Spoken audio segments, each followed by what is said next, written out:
how would you answer this? This has come from someone who is either calling themselves Fix My Run or they're referring to fixmyrun.co.uk. But they say that clams aren't really functional for runners, and you mentioned clam exercises over there.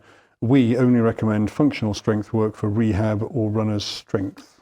Yeah, I mean, I did say that that a clam exercise is not doesn't do enough for you to be able to cope with the loading.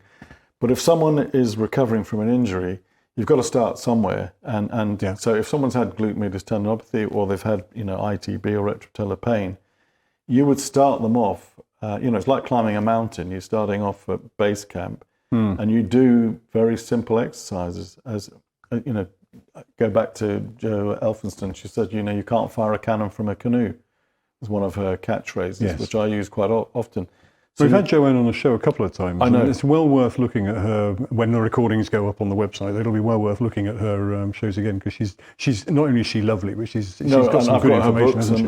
And I've watched her before, and I've been to talks she gives. Yeah. But she would agree with me that when you're starting off rehabilitation, you start very simple and basic. No one's pretending that a clam is a good exercise for a runner. It isn't.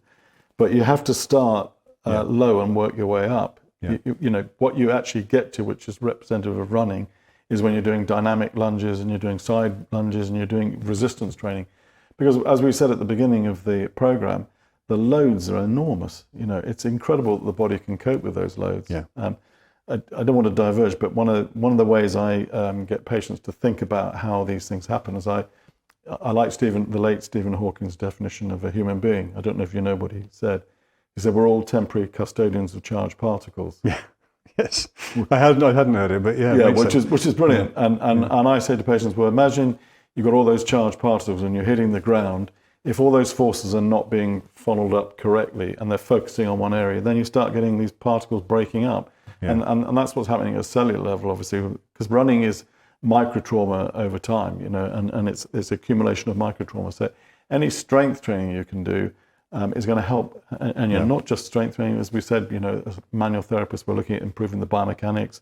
We want all the joints to be distributing load, but also not just distributing load to prevent injury, but if you've got an area that's very stiff, then you're developing torque. You're losing that gravitational pulse is basically going laterally. It's diluting your ability to harness that gravitational or ground reaction force.